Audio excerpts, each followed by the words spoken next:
నరేంద్ర మోదీ స్టేడియంలో జరిగిన ICC T20 world cup ఫైనల్లో భారత్ న్యూజిలాండ్ పై ఘన విజయం సాధించింది. ఈ విజయంతో భారత్ టీ20 వరల్డ్ కప్ ను మూడోసారి గెలుచుకున్న జట్టుగా రికార్డు సృష్టించింది.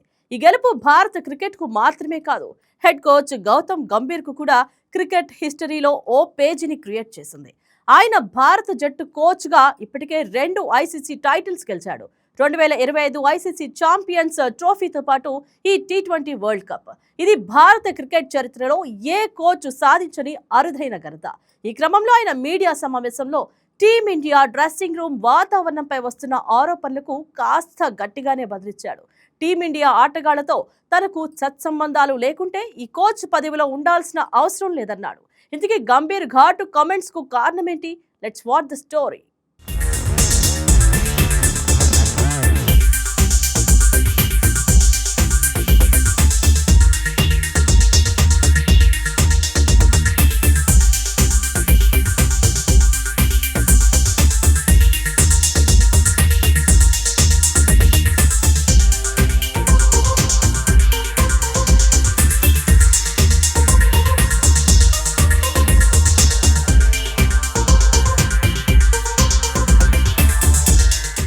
భారత క్రికెట్ హిస్టరీలో కొందరు వ్యక్తులు మాత్రమే ప్రత్యేక స్థాయిని చేరుకోగలరు. గౌతమ్ గంభీర్ ఇప్పుడు ఆ ప్రత్యేక స్థాయికి చేరాడు. ఆటగాడిగా, కెప్టెన్ గా, ఆ తర్వాత కోచ్ గా ఆయన భారత క్రికెట్ పై తనదైన ముద్ర వేస్తున్నాడు. గంభీర్ కోచ్ గా భారత జట్టు ఇప్పటికే 2 ఐసీసీ టైటిల్స్ ను గెలుచుకుంది. 2025 ఛాంపియన్స్ ట్రోఫీతో పాటు తాజాగా టీ20 వరల్డ్ కప్. ఈ విజయం భారత క్రికెట్ లో కొత్త శక్తిని, కొత్త దిశను అందించింది. గంభీర్ 2024 జులైలో రాహుల్ ద్రావిడ్ తర్వాత భారత జట్టు హెడ్ కోచ్ గా నియమితుడయ్యాడు. ఆ సమయంలో ఆయనకు పెద్దగా కోచింగ్ అనుభవం లేదు. ఐపీఎల్లో Lucknow super giants, Kolkata knight రైడర్లకు మెంటర్ గా పనిచేశాడు. కేకేఆర్ తో 2024 ఐపీఎల్ టైటిల్ గెలిచాడు. అయితే జాతీయ జట్టు కోచ్ గా బాధ్యతలు తీసుకున్న తర్వాత ఆయన మీద భారీ అంచనాలు ఉన్నాయి. భారత ఇంటర్నేషనల్ క్రికెట్ లో ఎప్పుడు విజయాలు సాధించాలని అంచనా వేస్తుంది. అయితే గంభీర్ కోచ్ గా చేరిన తర్వాత 2024 టీ20 వరల్డ్ కప్ తర్వాత భారత జట్టు అనేక సవాళ్లను ఎదుర్కొంది. టెస్ట్ సిరీస్లలో న్యూజిలాండ్, ఆస్ట్రేలియా, సౌత్ ఆఫ్రికా జట్లతో ఎదురైన పోరులో భారత్ ఓడిపోయింది. వన్డే సిరీస్లలో కూడా శ్రీలంక, ఆస్ట్రేలియా, న్యూజిలాండ్ జట్ల ముందు భారత జట్టు విజయం సాధించలేకపోయింది. ఈ సిరీస్లు, మ్యాచ్లు భారత జట్టు ప్రగతిని కొంతవరకు ఆలస్యం చేశాయి.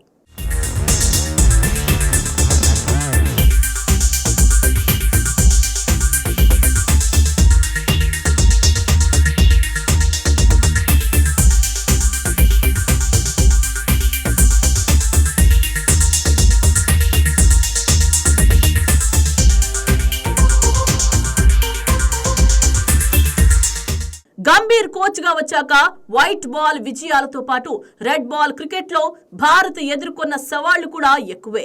2024లో గంభీర్ బాధ్యతలు తీసుకున్న తర్వాత భారత టెస్ట్ సిరీస్లలో బలమైన ఓటములు ఎదుర్కొంది.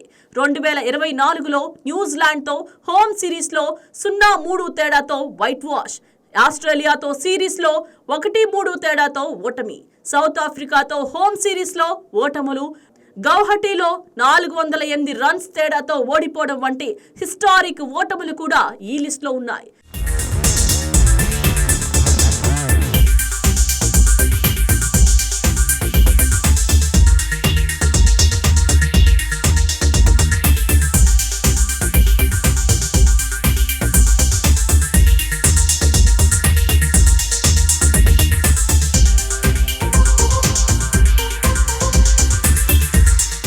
గంభీర్ ని కోచ్ గా నియమించిన తర్వాత మొత్తం 19 టెస్ట్ మ్యాచ్ల్లో 7 విజయాలు, 10 ఓటములు, 2 డ్రాలు నమోదయ్యాయి.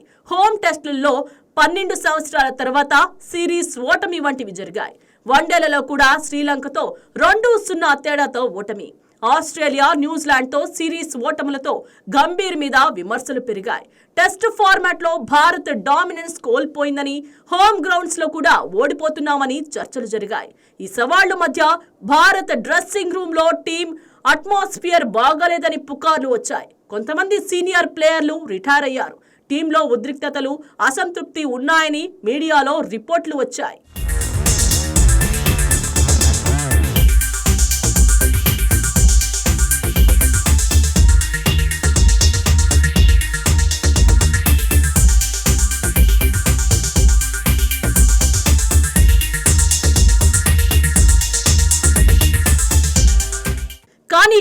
T20 వరల్డ్ కప్ గెలిచిన ఒక్కరోజు గడిచిన తర్వాత గంభీర్ మీడియా ముందుకు వచ్చాడు. టీం వాతావరణం గురించి వచ్చిన ప్రశ్నలకు సూటిగా సమాధానమిచ్చాడు. ఆయన మాటలు సూటిగా సుత్తి లేకుండా ఉంటాయి. గంభీర్ మాట్లాడుతూ తన ఫిలాసఫీ చాలా సింపుల్ అని, టీంలో మెజారిటీ మెంబర్లు తనతో సంతోషంగా లేకపోతే తాను ఆ డ్రెస్సింగ్ రూమ్లో ఉండాల్సిన అవసరం లేదన్నాడు. మెజారిటీ మెంబర్లు సంతోషంగా ఉంటే తాను సరైన పని చేస్తున్నానని అర్థమని చెప్పాడు. అంతేకాదు, మీడియా నిజాయితీగా రిపోర్ట్ చేస్తే టీం వాతావరణం ఎలా ఉందో తెలిసిపోతుందన్నాడు. భారత జట్టు వాతావరణం ఎవరికీ దాచిపెట్టలేమని, అంత ఎక్కువ scrutiny, lime light, media attention ఉందన్నాడు. ఆయన చెప్పినట్లు జట్టు వాతావరణం గురించి కొంతమంది చర్చించినట్లు సింపుల్ కాబట్టి గెలుచుకున్నది కాదు. ఇది కఠిన శ్రమ, ఆటగాళ్ల ప్రతిష్ట, ప్రణాళికా సమన్వయం మరియు సమర్థత ఫలితం. గంభీర్ మరోసారి ఘాటు కమెంట్స్తో మీడియాకు సందేశమిచ్చాడు. తాను గాని కెప్టెన్ గాని ఏమి చెప్పాల్సిన అవసరం లేదని, మమ్మల్ని దగ్గరగా ఫాలో అవుతూ ట్రావెల్ నుంచి ప్రాక్టీస్ సెషన్స్ వరకు, ప్లేయర్ల ఇంటర్వ్యూల వరకు చూస్తే టీం వాతావరణం ఎలా ఉందో తెలుస్తుందన్నాడు.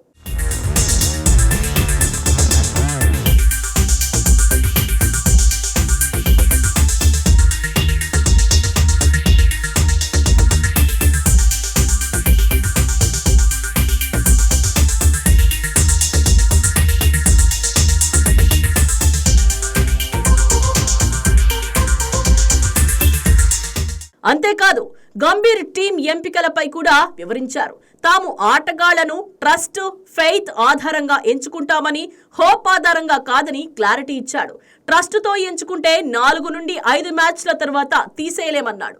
ఆటగాళ్లను హోప్ ఆధారంగా మాత్రమే ఎంచుకోవడం తప్పని, నిజమైన నమ్మకంతో మాత్రమే జట్టు బలంగా ఉంటుందన్నాడు. అభిషేక్ లేదా డ్రెస్సింగ్ రూమ్లోని 15 మంది ప్లేయర్లు అందరినీ తాము ట్రస్ట్ చేస్తామని, వారికి ఎప్పుడు అవకాశం వచ్చినా టీం కోసం డెలివర్ చేస్తానన్నాడు. జట్టు విజయం ఒక వ్యక్తిపై కాదు, మొత్తం ప్లేయర్ సమూహంపై ఆధారపడి ఉంటుందని, గంభీర్ టీంకు ముఖ్యమైన లక్ష్యం కూడా వెల్లడించాడు. ఈ టీంకు అతి ముఖ్యమైన విషయం ప్రతి ప్లేయర్ తనకంటే జట్టునే ముందుగా ఉంచడం. ఈ సిద్ధాంతం వల్లనే భారత్ టీం అంతా శక్తివంతంగా, విజయవంతంగా మారిందన్నాడు. గంభీర్ ఐసీసీ టైటిల్స్ ను గెలిచిన తర్వాత కూడా విమర్శలకు, పుకార్లకు ప్రతిస్పందిస్తూ ధైర్యంగా నిలిచాడు. టీం వాతావరణం బాగలేదని వచ్చిన రిపోర్ట్లు పూర్తిగా రబిష్ అన్నాడు. నిజానికి భారత జట్టు డ్రెస్సింగ్ రూమ్ లో ఆటగాళ్ల మధ్య అనుసంధానం, శ్రమ, ఫిట్నెస్ మరియు వ్యూహాత్మక ప్రణాళికల ఫలితం మాత్రమే విజయానికి కారణమని గంభీర్ చెప్పాడు. ఈ విధంగా గంభీర్ కోచ్గా నేతృత్వం చూపించిన విధానం భారత క్రికెట్లో కొత్త అధ్యయనంగా నిలిచింది. ఆయన గెలిచిన ఐసీసీ టైటిల్స్ మాత్రమే కాక ఆటగాళ్ల మానసిక దృఢత్వం, నిబద్ధత, సమగ్రత ఆధారంగా విజయాన్ని సాధించిన తీరు క్రికెట్ అభిమానులకు, యువ ఆటగాళ్లకు ఒక స్పష్టమైన పాఠం ఇచ్చింది.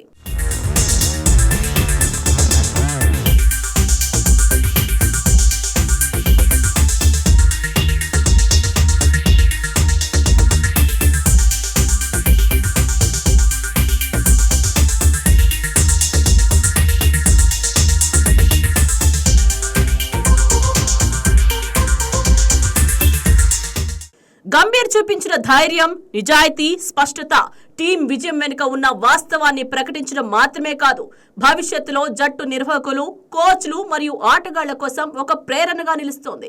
విజయం భారత క్రికెట్ ఫ్యాన్స్ కు మాత్రమే కాదు, అంతర్జాతీయ క్రికెట్లోనూ ఒక స్పష్టమైన సందేశం. నిజమైన విజయం కష్టపడి, ప్రణాళికతో, ఒక తరహా వాతావరణం మరియు ఆటగాళ్ల నిబద్ధతతో వస్తుంది. గౌతమ్ గంభీర్ ఇప్పుడు భారత క్రికెట్ హిస్టరీలో ఒక ప్రత్యేక స్థాయికి చేరాడు. ఐసీసీ టైటిల్స్, ఆటగాళ్లకు ఇచ్చిన ట్రస్ట్, టీం మానసిక వికాసంపై దృష్టి మరియు మీడియా విశ్లేషకుల పుకార్లకు సూటిగా స్పందించడం ఆయనను స్ఫూర్తిదాయక కోచ్గా నిలిపింది. 2026 T20 వరల్డ్ కప్ గెలుపు కేవలం ఆటగాళ్ల ఫిట్నెస్ లేదా వాతావరణమే కాదు, నిజమైన శ్రమ, ప్రణాళిక మరియు నిబద్ధత ఫలితమని గంభీర్ స్పష్టంగా తెలిపాడు. గంభీర్ ఎప్పుడూ స్ట్రైట్ ఫార్వర్డ్ గా మాట్లాడతాడు. విమర్శలు వచ్చినా భయపడడు. టీం వాతావరణం గురించి రిపోర్ట్లను అంతా రబ్బిష్ అని తిప్పికొట్టడం ఆయన ధైర్యానికి నిదర్శనం. 2 ఐసీసీ ట్రోఫీలు గెలిచినా ఆయనపై విమర్శలు ఆగలేదు. కానీ ఆయన ఫోకస్ టీం మీదే ఉంచాడు. భారత క్రికెట్ ఇప్పుడు ఒక కొత్త దశలో ఉంది. వైట్ బాల్లో డామినెన్స్, రెడ్ బాల్లో సవాళ్లు. గంభీర్ ఈ రెండింటినీ బ్యాలెన్స్ చేసి మరిన్ని విజయాలు తెచ్చేలా చూస్తాడని అంచనా. 2027 ఓడి వరల్డ్ కప్ వరకు ఆయన కొనసాగుతాడు. ఈ విజయం భారత్ 1.4 బిలియన్ మంది ప్రజలకు అంకితమని గంభీర్ చెప్పాడు. ఈ గెలుపు భారత క్రికెట్కు కొత్త ఉత్సాహం, కొత్త ఆశలు ఇచ్చింది. భారత క్రికెట్లో ఈ అధ్యాయం రానున్న తరాలకు ఒక మార్గదర్శకంగా ఉంటుంది.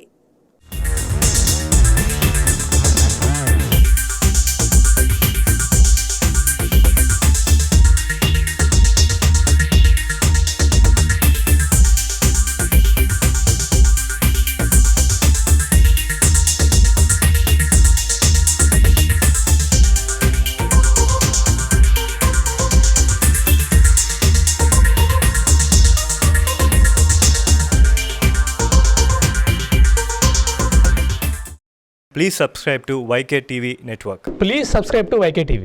Please watch YK News.